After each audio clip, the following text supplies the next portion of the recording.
દેશ તથા વિદેશના દરેક હરિભક્તો, ભાઈઓ બહેનો, દીકરા દીકરીઓ, આપ સૌને નારાયણ દેવના ચરણમાંથી ખૂબ ખૂબ પ્રાર્થના મહારાજને કરીએ કે આપનું નવ વર્ષ દિવાળી અને જીવનની અંદર હંમેશા સુખ, શાંતિ, સમૃદ્ધિ હંમેશા વધતી રહે. આપણે ખૂબ ભાગ્યશાળી છે કે આપણા જીવનની અંદર ભગવાન આપણને મળ્યા અને જે પણ કંઈ છે એ ભગવાનને કારણે છીએ. આજે અમે હોઈએ, આપ સૌ હરિભક્તો છો, ભગવાનને રાખ્યા છે દૂર રહીને, વિદેશોમાં રહીને, કે ગામડામાં હોય કે શહેરમાં હોય. એન્ડ ઓફ ધ ડે આજે આપણે ગર્વથી કહી શકીએ છીએ કે આપણો પરિવાર સત્સંગ એટલો વ્યાપક છે અને નારાયણ દેવના આશ્રમની અંદર રહીને એવા સુખી છીએ આપણે. બસ આ જ વસ્તુ હંમેશા ભગવાનને આપણે જ્યારે પણ દર્શન કરવા જઈએ ત્યારે આપણે એટલું જ ધારવું, ભગવાનને એવી જ પ્રાર્થના કરવી કે ભગવાન હંમેશા આપણી સાથે રહે અને રહેવાના જ છે જ્યાં સુધી આપણે ભગવાનની સાથે રહીશું ત્યાં સુધી. આ વર્ષની અંદર 200 વર્ષ શિક્ષાપત્રના થઈ રહ્યા છે.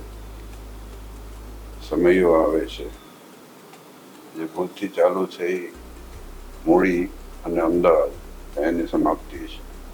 બીજા અનેક પ્રસંગો આવશે અને અવારનવાર બધાને મળતા રહેવાનું થાય છે. પણ આપ સૌ લોકો જે મહારાજે આજ્ઞાઓ કરી છે, ખાસ કરીને વેન ઇટ ઇઝ આપણા માટે 200 વર્ષ શિક્ષાપત્રીના થાય છે, તો હું તો એ જ અપેક્ષા રાખું, એ જ વિનંતી કરું બધા હરિભક્તોને કે જેટલો શિક્ષાપત્રીનો મહિમા આપણે સમજીએ, કારણ કે મહારાજની વાણી છે.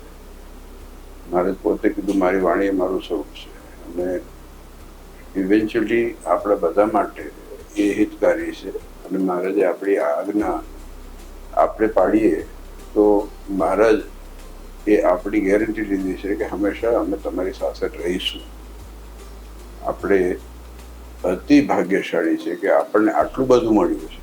એ સંપ્રદાય મળ્યો છે, ભગવાન મળ્યા છે, સત્સંગ મળ્યો છે, મંદિર મળ્યું છે. બસ આમ જ સુખીના આનંદમાં રહીએ, આ જ કરવાનું છે.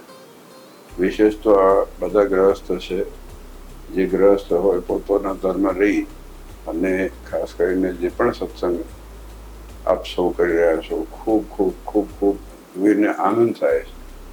લિટરલી આનંદ થાય છે, કારણ કે જે દેવ પ્રત્યેની વફાદારી છે, ભગવાન પ્રત્યેનું મહત્વ છે. આજે તકલીફ એ છે કે આજે કોઈના માટે સમય નથી, ત્યારે આપણા ભગવાનના ભક્તો આટલો સમય કાઢી અને દેવ માટે, સંસ્થા માટે અને પરસ્પર એકબીજા પ્રત્યે હિત રાખી અને રહે છે. એ જ આપણા માટે સૌ મોટું ગૌરવની વાત છે ને એ જ આપણી મોટી સંપત્તિ છે. તો હંમેશા જળવાઈ રહે અને આવતા ભવિષ્યની પેઢીમાં પણ આ જ રિસ્પોન્સિબિલિટી ગણીએ કે આ જ ગુણ કહીએ કે આ જ પ્રણાલિકા કહીએ કે પરંપરા કહીએ, આ જ સંસ્કારો એ બધામાં આવતા રહે, એ જ ભગવાનને પ્રાર્થના કરી આપ સૌનું મંગળ થાય નવા વર્ષે અને આવતા બધા વર્ષો સુધી. અને આપણા પરિવાર ઉપર ભગવાન ખૂબ રૂડા આશીર્વાદ પાઠવે, નાના નાના ચરણોમાં પ્રાર્થના. દેશ વિદેશમાં રહેતા દરેક હરિભક્તોને નૂતન વર્ષ અને દિવાળીના ભાવથી જય સ્વામિનારાયણ અને સાથે સાથે ખૂબ ખૂબ શુભેચ્છાઓ અને શુભકામનાઓ. અને આ વર્ષ આપ બધાના માટે ખૂબ મંગળમય, ખૂબ સુખમય રહે એવી નારાયણ દેવના ચરણોમાં પ્રાર્થના કરીએ. સાથે સાથે આપ બધા જેમ જાણો છો, ટૂંક જ સમયમાં 2 બહુ મોટા પ્રસંગો આપણે અમદાવાદમાં ધામધૂમથી ઉજવવાના છે. 23 થી 27 જાન્યુઆરી 2026 આપણે સમયો ખૂબ ધામધૂમથી ઉજવવાનો છે, જે શિક્ષાપત્રી લેખનના 200 વર્ષ થાય છે. તો દરેક હરિભક્તોને એ સમય માટેનું પણ આમંત્રણ છે. અને જે હરિભક્તો એ સેવા એ સમયમાં કરી છે એ બદલ ખૂબ ખૂબ ધન્યવાદ. અને જે હરિભક્તોને ઈચ્છા હોય જરૂરથી આમાં તન મન ધનથી ભગવાને જે શક્તિ આપી હોય એ પ્રમાણે જરૂરથી આપણે બધા એમાં સમયમાં જોડાઈએ. એના પછી જ લગભગ 30 દિવસ પછી જ એના જેતપુરના પણ રેવતી બળદેવજી દાદાના પણ 200 વર્ષ નો દ્વિશતાબ્દી ઉત્સવ જે આવી રહ્યો છે, તો આ બે ઉત્સવ માટે ભગવાને જેટલી પણ આપણને શક્તિ આપી હોય, જેટલી આવડત આપી હોય, એટલી આમાં જરૂરથી સેવા કરીએ અને ભગવાનના ચરણોમાં પ્રાર્થના કરીએ કે આ નવું વર્ષ આ બધાના પરિવાર માટે ખૂબ મંગળમય, ખૂબ સુખમય રહે અને ભગવાન આપ સર્વેને ખૂબ સત્સંગ કરવાનું બળ આપે.